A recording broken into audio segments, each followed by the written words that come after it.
En el verano de 1998, Kyle Warren, de 24 años, y su novia Emily Harris, de 22, emprendieron lo que parecía ser una simple aventura en bicicleta, a través de las carreteras pintorescas que bordean los bosques de Oregón. Planeaban recorrer unos 200 kilómetros en 4 días, alojándose en pequeños moteles y disfrutando de la calma de la naturaleza. Kyle trabajaba como programador en una pequeña startup en Portland. Emily, por su parte, enseñaba inglés en una escuela secundaria. Llevaban 2 años juntos y compartían la pasión por los viajes cortos de fin de semana, escapadas donde el tiempo se detenía entre el sonido del viento y el olor de los pinos. Pero aquel viaje sería distinto. La ruta pasaba por zonas remotas del condado de Douglas, donde los caminos asfaltados se perdían entre la grava y podían pasar kilómetros sin una sola casa a la vista. Salieron temprano la mañana del 23 de julio desde Eugene. Llevaban su tienda de campaña, sacos de dormir y provisiones suficientes para 2 días. El clima era perfecto, unos 25 grados, cielo despejado, y el optimismo los acompañaba en cada pedalada. Los padres de Emily sabían del viaje y esperaban una llamada de regreso el domingo. Kyle dejó una breve nota a su compañero de piso. No estaré disponible hasta el domingo. Vamos a recorrer Oregón en bici.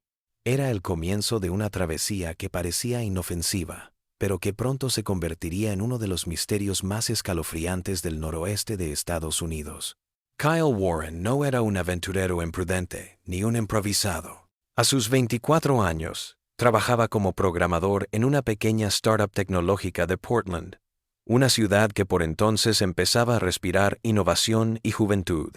Emily Harris, su pareja, tenía 22 años recién cumplidos y se desempeñaba como profesora de inglés en una escuela secundaria local.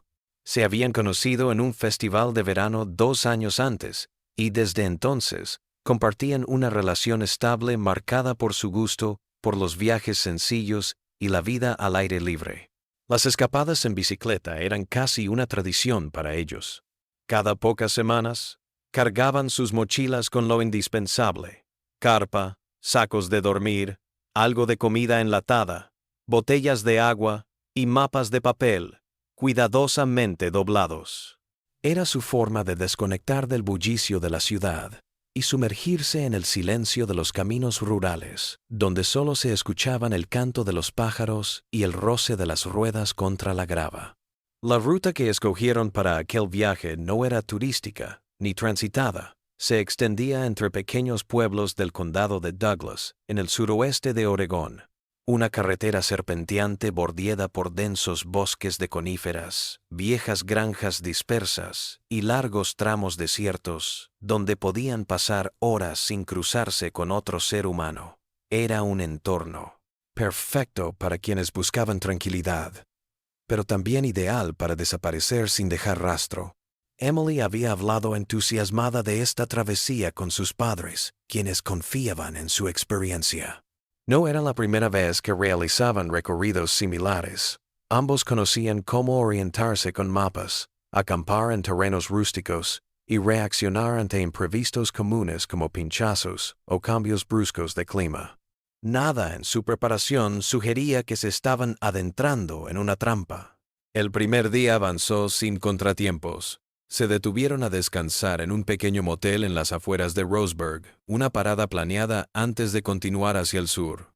Según el testimonio posterior de la dueña del lugar, se mostraban relajados, alegres y cansados tras horas de pedaleo. No había señales de preocupación. La ruta que les esperaba al día siguiente, sin embargo, era distinta, más remota, más solitaria.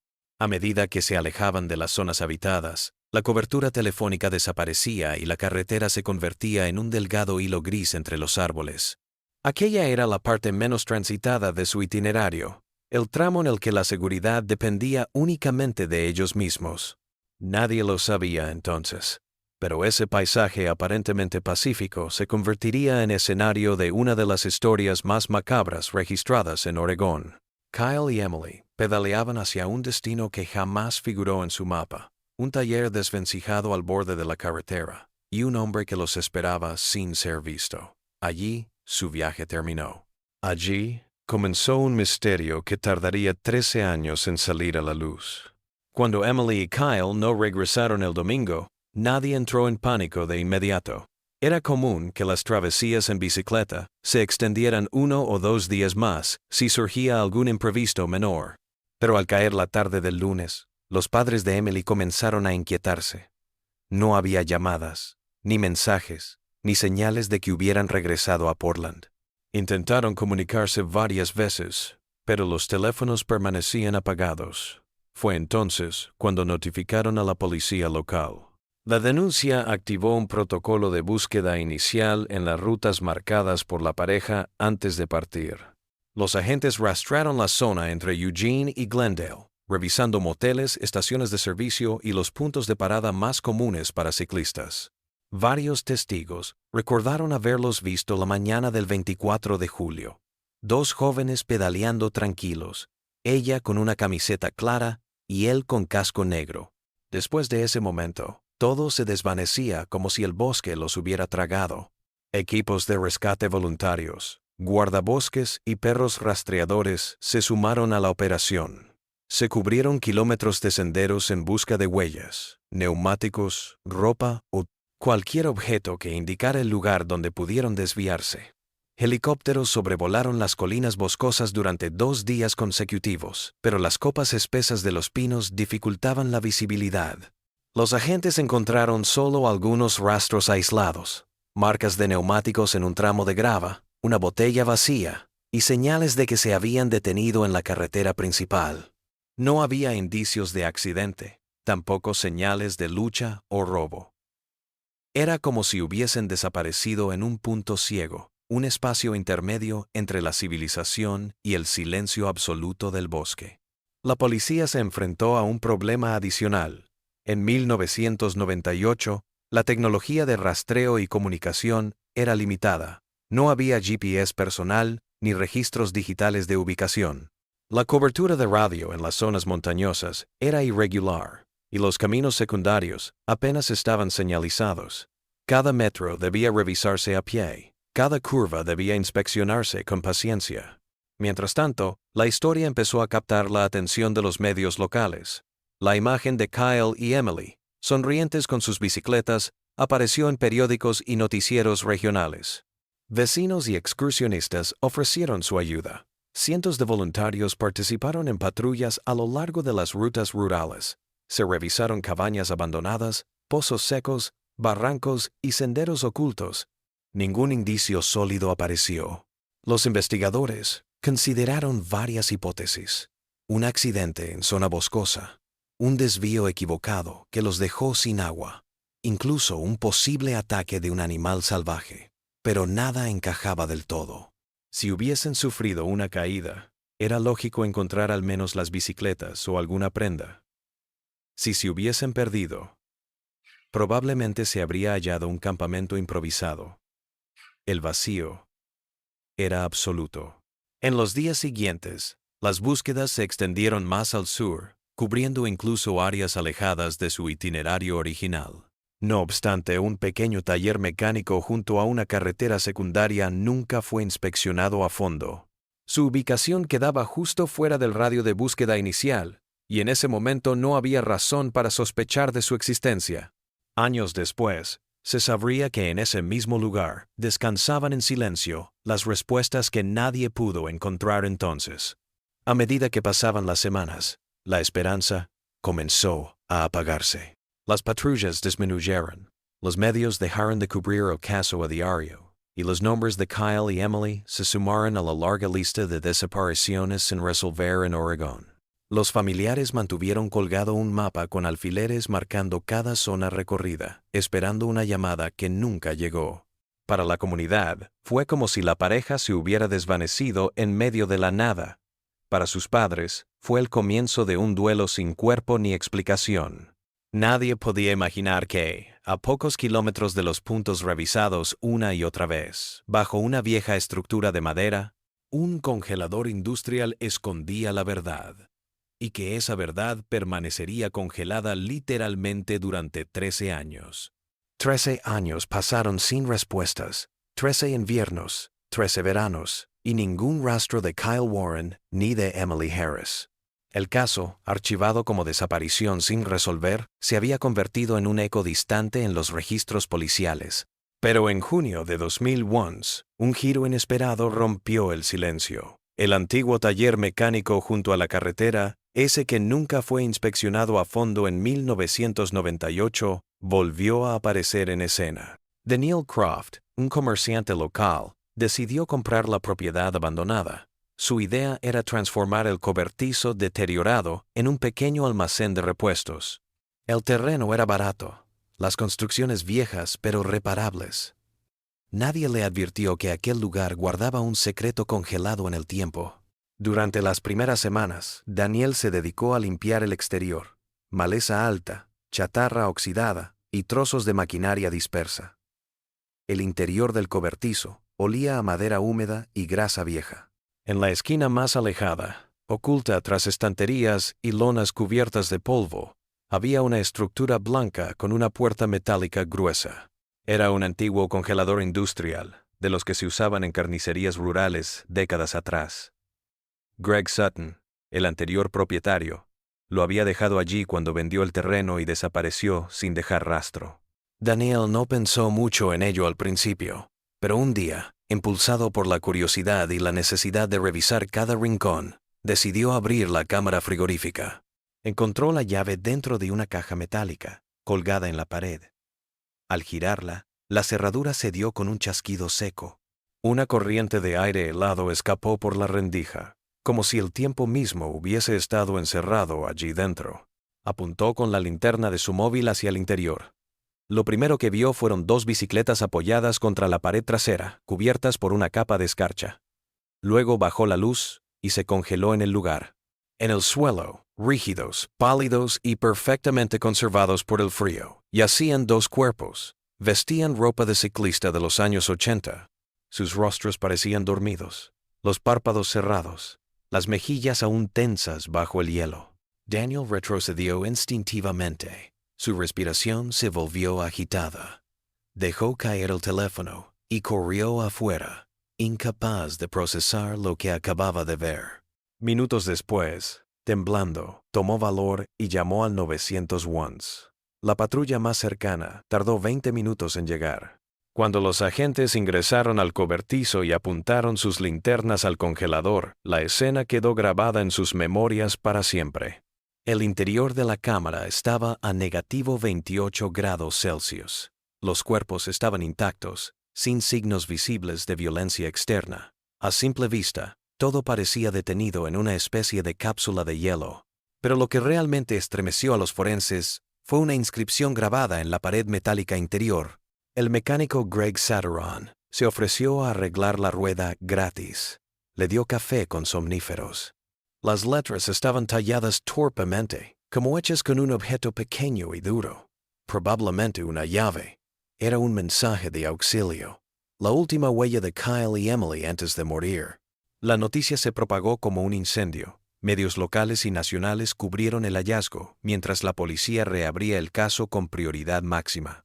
Las bicicletas coincidían con la descripción de las usadas por la pareja en 1998, y la ropa correspondía a lo que llevaban puesto el último día que fueron vistos.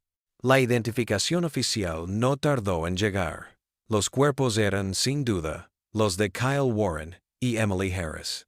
El descubrimiento fue aún más escalofriante cuando los forenses completaron su análisis. La causa de muerte fue hipotermia severa. Ambos habían sido encerrados vivos en la cámara mientras la temperatura descendía gradualmente. En su sangre se hallaron restos de un potente sedante veterinario, lo que explicaba la somnolencia y parálisis que habrían sentido antes de perder la conciencia. No hubo oportunidad de escapar. Los investigadores también descubrieron que el congelador había estado en funcionamiento todos esos años, conectado a la red eléctrica y protegido por un interruptor independiente. Esto explicaba por qué la conservación de los cuerpos era casi perfecta. Greg Sutton, el hombre que había atendido el taller durante décadas, había desaparecido poco después de vender el lugar, dejando tras de sí una escena congelada en el tiempo. Para los familiares, la llamada de la policía llegó como un golpe que dolía y aliviaba a la vez. 13 años de incertidumbre se transformaron en una verdad helada, literal y simbólicamente. No había esperanza de reencuentro, pero al menos, finalmente, había respuestas. Mientras el cobertizo era acordonado y los peritos retiraban lentamente los cuerpos, los habitantes de la zona recordaron viejas historias, turistas que nunca regresaron, ciclistas que se desvanecieron sin explicación. La carretera secundaria, silenciosa y olvidada, había ocultado una tumba de hielo a la vista de todos. El hallazgo marcó el inicio de una investigación más amplia, una que no solo resolvería la desaparición de Kyle y Emily, sino que revelaría el patrón siniestro de un asesino que operó durante más de una década sin ser descubierto. Tras el hallazgo de los cuerpos, la investigación dio un giro drástico. Lo que durante 13 años había sido un caso estancado pasó a convertirse en una de las operaciones policiales más intensas de la región. La clave estaba en un nombre grabado con desesperación en la pared del congelador: Greg Sutton. El taller, ahora escenario del crimen, fue inspeccionado milímetro a milímetro.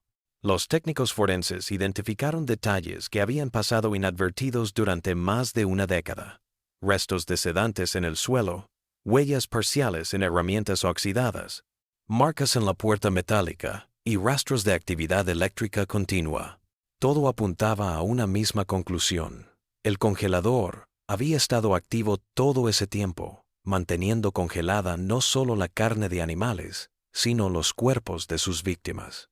La policía comenzó a reconstruir la vida de Sutton, un mecánico solitario que había trabajado en el lugar desde finales de los 70. Nunca se casó, no tenía hijos y apenas mantenía contacto con los vecinos. Vivía al margen de la comunidad, y casi nadie sabía realmente quién era. Su perfil discreto le permitió pasar desapercibido durante años. Uno de los descubrimientos más perturbadores llegó cuando los agentes localizaron a un primo lejano de Sutton en el estado de Washington. Allí, en el sótano de la vivienda, encontraron una mochila antigua con un álbum de cuero grueso. Al abrirlo, quedaron helados. Docenas de fotografías mostraban cuerpos congelados en distintas etapas, cuidadosamente numeradas por fecha. Las primeras imágenes databan de 1994 y las últimas de 2005. Entre ellas estaban también los rostros de Kyle y Emily. La existencia de ese álbum confirmaba que no se trataba de un único crimen. Era un patrón, un ritual meticuloso. Sutton no mataba al azar. Elegía viajeros solitarios o parejas jóvenes que pasaban por la zona, ofrecía ayuda mecánica y luego los drogaba con un sedante veterinario que compraba bajo pretextos agrícolas. Después, los encerraba en la cámara frigorífica hasta que la hipotermia hiciera el resto. Las autoridades compararon las fechas de las fotografías con los registros de personas desaparecidas en el condado y estados vecinos. Pronto surgió un dato escalofriante: al menos 16 casos sin resolver coincidían con su ventana de actividad. Muchos de ellos correspondían a excursionistas, ciclistas y turistas que habían tomado rutas rurales similares a la de Kyle y Emily. La búsqueda de Sutton se intensificó. Su rostro y descripción fueron difundidos a nivel nacional. Un par de semanas después, un empleado de una gasolinera en Idaho informó haber visto a un hombre mayor, de barba blanca y aspecto desaliñado, cuya fisonomía coincidía con las fotos.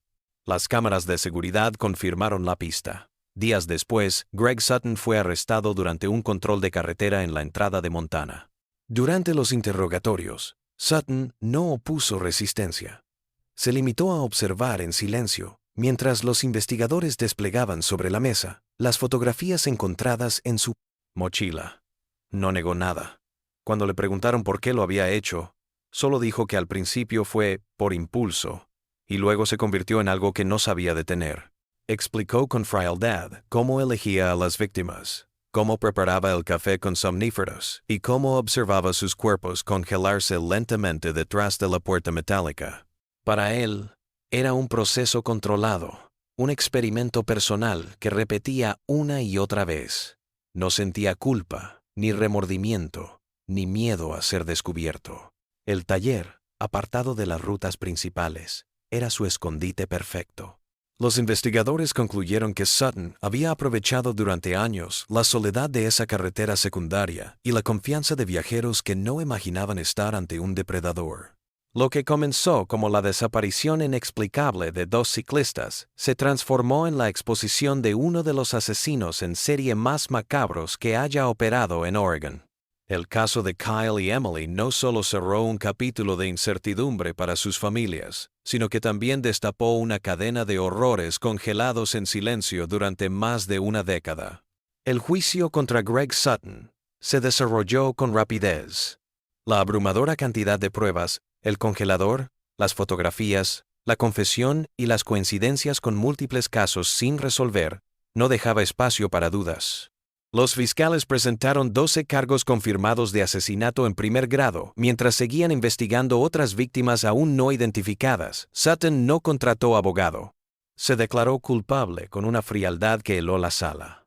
La sentencia fue ejemplar: 12 cadenas perpetuas consecutivas, sin posibilidad de libertad condicional. No mostró emoción alguna cuando escuchó el veredicto. Para la justicia, el caso quedaba cerrado. Para las familias, empezaba una nueva etapa marcada por la certeza, pero no por el consuelo. El taller fue demolido poco después del proceso. En su lugar, las autoridades levantaron un sencillo monumento conmemorativo, una piedra pulida con una placa metálica que lleva grabados los nombres de las víctimas identificadas. Flores, notas y fotografías comenzaron a aparecer allí cada año, dejadas por familiares, amigos y desconocidos, que no querían que esas vidas quedaran en el olvido. Para los padres de Kyle y Emily, la verdad llegó demasiado tarde para traer alivio. 13 años de incertidumbre habían dejado cicatrices profundas. Sus funerales se celebraron en silencio, rodeados de pocos asistentes y muchas lágrimas contenidas. Algunos familiares se mudaron lejos, buscando escapar de los recuerdos. Otros permanecieron, aferrándose a la memoria de los dos jóvenes que salieron una mañana a pedalear y nunca regresaron. En la comunidad, el caso dejó una herida abierta.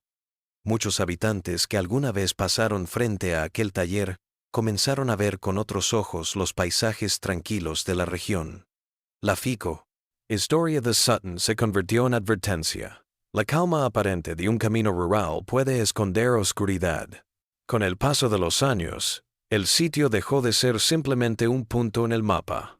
Se transformó en símbolo de cómo el mal puede permanecer oculto durante décadas, invisible ante quienes no miran con atención.